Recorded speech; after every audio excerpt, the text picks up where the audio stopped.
yampatiye kugira ngo tubashe kuganira muri uyu mwanya mutoya bampaye. Amen.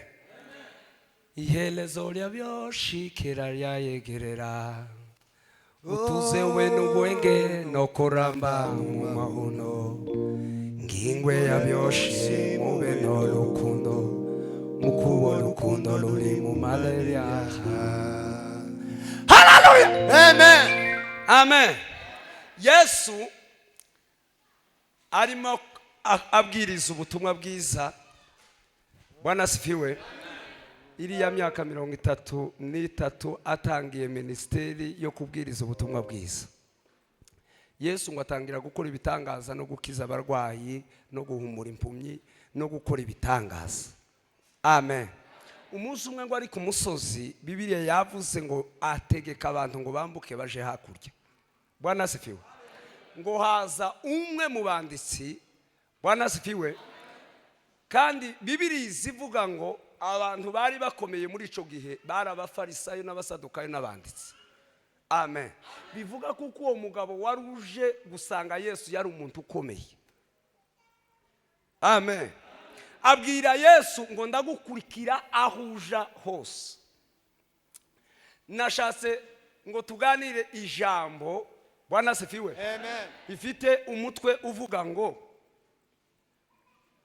ubuzima bwemereye Imana, ubuzima bwakingukiye Imana kugira ngo umuntu abashe kubana n'Imana. Ubuzima bwatahuye Imana bugakingukira Imana, Imana ikaba muri we. Bwana asifiwe. Kuko uwo mugabo yari umwanditsi. Abwira Yesu ngo aramukurikira. Yesu ngo amwitegereje mu mutima. Bwana asifiwe. Bibiliya yavuze ngo abona mu mutima wiwe ngo hari icumbi ry'ingunzu, harimo n'icumbi ry'ibyari by'inyoni, ariko abura icumbi rye kandi yamubwiye ngo ndagukurikira. Bwana asifiwe. Ariko usomye hepfo havuga undi mugabo ngo Yesu iwe wenyine aramubwira ngo nkurikira. Ngo aramubwira ngo ndinda gatoya ngwije guhamba data kuko yapfuye. Ngo aramubwira ngo reka bapfuye ngo bihambire ababo. Turavuga kuri abo bagabo babiri. Bwana asifiwe. Yesu iyo abona abakristo bahamagawe bakaza mu murimo w'Imana, ntaza areba inyuma aho tureba, ntaza yumva n'uburyo tuvuga ngo turi abakristo turakijijwe ko turaja mu ijuru. Yesu aza yitegereza ibyo uvuga ku munwa ko bihuye n'ibiri mu mutima. Bwana asifiwe. Nico Yesu yakoze kuri uriya mugabo wa mbere wamubwiye ngo aramukurikira. Yavuze ku munwa abivuga bitewe n'ibyo yabonye Yesu akora. Benshi bazaga kuri uwo musozi kugira ngo baze kumva Yesu. Hari abari bazanwe no kumwumva amagambo meza yavugaga, ariko hari abandi bari bazanwe no gukiza abarwayi. Bari bafite abarwayi babo bakabazana kugira ngo Yesu abakirize abarwayi. Amen. Abandi bahagaze bazanwa no kurya kubera yuko Yesu yayahagije abantu benshi. Bwana asifiwe. Ariko uyu mugabo kubera ibyo Yesu yavugaga byari bizuzuye ubuhanga n'ubwenge n'umwuka. Bwana asifiwe. Amen. Kandi nawe yari umuhanga kubera yuko aba banditsi bari barize baraminuza, bari bazi iby'amategeko, bari bazi ibyanditswe byera byose. Bwana asifiwe. Ariko ubuhanga Yesu yavugaga mu bantu ngo byagaza bibatangaza bakamwibazaho cyane, bakavuga ngo ese uyu ni muntu ki, ninde uyu Yesu ninde? Ngo aramubwira ngo njewe namashije kugukurikira. Ariko Yesu ngo yamahita areba mu mutima, kuko Yesu ntaza reba nkuko abantu bareba. Yesu kandi ntaza bwibwa iby'abantu, azamenye ibibarimo akaba ari byo areba.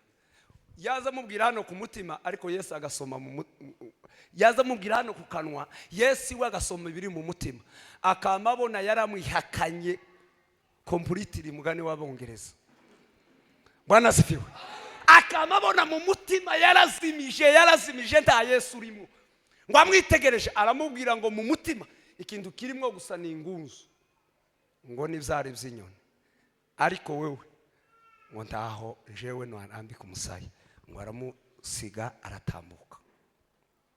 Amen.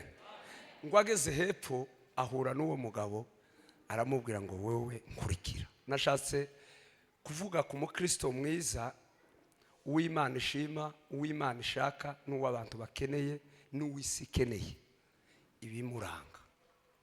Umukristo wa Kristo wahamagawe akava mu isi yonona akaza mu nzu y'Imana, akaba afite urugendo rwo kuja muri Siyoni. Afite ibintu bingahe bimuranga? Ndavuga bikeya gusa kugira ngo tuze kumva ayandi magambo. Ijambo rya mbere, agomba kuba ari umukristo wiga ijambo ry'Imana, cyangwa se usoma ijambo ry'Imana, cyangwa se ufite ijambo ry'Imana muri we rihagije. Kuko iyo umwana atariye akiri muto azabiki azazingama.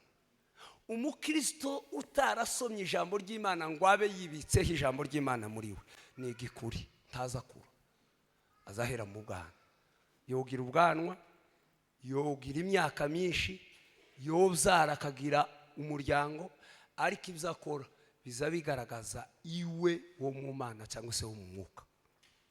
Iyo udafite ijambo ry'Imana, Bwana asifiwe, kuko ijambo ry'Imana niryo riza rituyobora mu rugendo rwo kuja mu ijuru, niryo riza ritwereka inzira, kuko inzira ni nyinshi mu isi.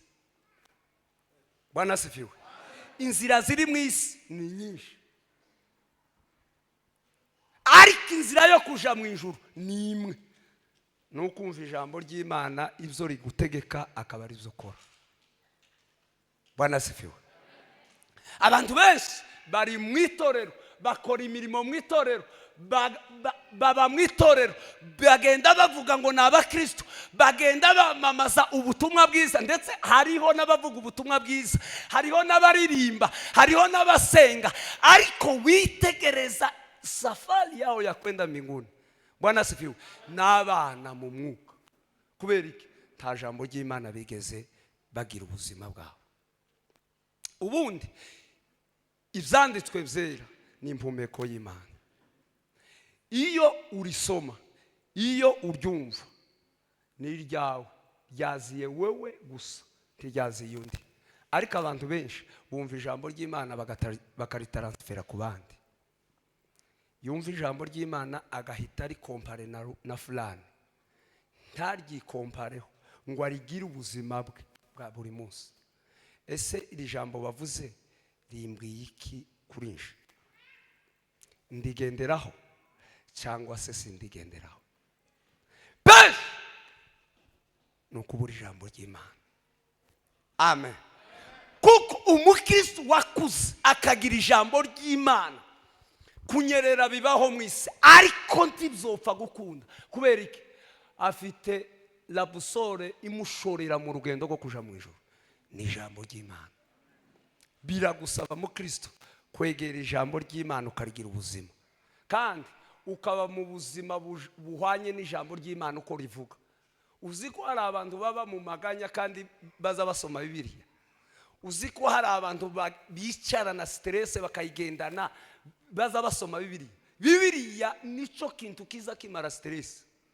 Bibiliya nico kintu kiza kugihweza amahoro mu gihe wayabuze. Bibiliya ni ijambo ry'Imana. Icya kabiri, agomba kuba ari umukristo usenga. Iki kintu uyu munsi ni w'abanyamasengesho, kandi nicyo ngiye kuvuga, mvuga ikindi kimwe nitumara turangiza. Agomba kuba ari umukristo wamenye gusenga icyo ari cyo, kandi akaba abikora. Amen. Timwabonye ko twaririmbye hano? Si umunsi w'abayumbe, titwari benshi. Muzategura amasengesho amaze tungane gutya,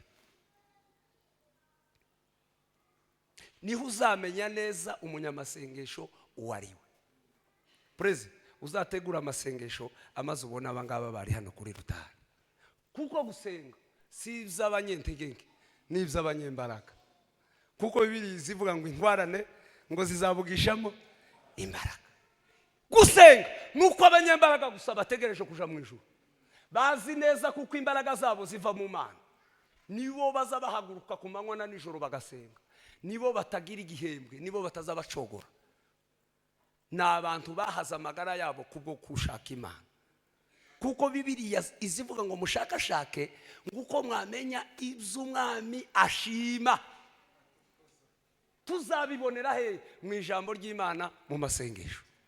N'ahandi hose ni ku musenyi. Mu isi ifite ibinyunyuzwa byinshi bimaze abakristo bakagenda basubira inyuma. Kandi reka mbabwire, gusenga nabigereranyije n'amavuta. Iyo umubiri utisize uzugubarara cyangwa se uzushushuka, uzukurubuka aho. Ijambo rya kabiri, iyo icuma gihuye n'ikindi batagisize amavuta bizazaka umuriro. Nubona hari umukristo uzugwana nuko atagira amasengesho. Amasengesho ni amavuta azatuma umuntu yoroha akabana n'umuntu wese. Amasengesho ni ikintu kiza gituma umuntu abana n'umuntu wese, yaba afite amafuti yaba atayafite, ukamenya uburyo ubana nawe. Yakobo yaravuze ngo uza wumva wihutira kumva ariko ngo utinde gusubiza. Iyo ufite amasengesho biza biguheza kumenya umuntu mwaye muganira n'ico wamusubiza. Ariko iyo ubuze amasengesho uzuhuruduka, ibintu byose ni pwa, ngo yavugiye iki reka nanje mubwire, yambwiriye iki reka nanje mubwire. Ariko amasengesho azatuma umukristo abana n'abandi. Bibiliya ivuga ngo mubane n'abantu bose amahoro, nimba bishoboka murwanye uruhande, mubane n'abantu bose amahoro. Bwana sifiwe. Nimba hari ikintu kibuza muri iki gihe ni amasengesho. Abakristo babuze amasengesho, bahora mu buzima bw'amaganya, bahora mu buzima bwo kurira, bahora mu buzima bwo kwiganyira. Kubera iki? Ni amasengesho yabaye make. Mu migani hazavuga ngo ugira ubute ku murimo we ngo ahwanye ngo n'umuvandimwe we w'umurimbuzi. Nugira ubute bwo gusenga tuzabona Imana. Nugira ubute bwo gusenga Imana ntizagukorera ibyo ushaka. Amen. Gusenga ni wajibu wako kugira ngo usenge. Biragusaba guhaguruka no kumaramaza no kureka ubuti. Nimba hari ikintu kibi umwanzi wa mbere ubaho ni ubuti. Bibiliya ivuga ngo aho mu migani ngo ubute buzabutera kunanuka, ngo ubute buzabutera gusinzira, ngo winaniwe nawe akagira gute ngo akananuka.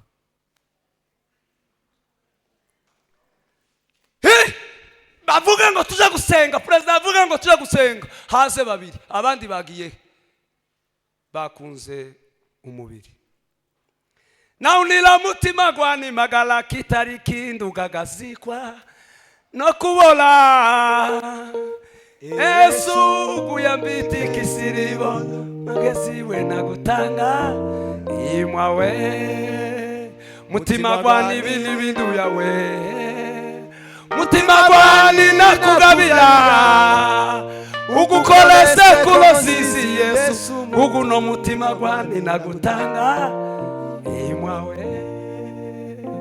Abantu benshi bitinzeho bihezeho, nkore mu ikanisa bambone, nkore mu ikanisa bangira uw'agaciro, nkore mu ikanisa banemere. Numara nibamara kukwemera ugire gute? Uvemwo babiri, uvemwo batatu, uvemwo bangahe? Abandi ni abayobozi mu mitwe aho yicaye ngo ntuzi uko umuyobozi hano yahagarikire, abandi baba bicaye bahagarikiye, ngo abayabigenjeje gutya, ngo abayabikoze gutya, ngo abayabikoze gutya, mu mitwe gusa. Ubwenge Bwana sifiwe ni bwiza, ariko naje gusanga hari ubwenge mu bice bibiri. Hari ubumenyi twize mu mashuri, ubumenyi buza butuma umuntu amenya gukora ibintu akanahembwa.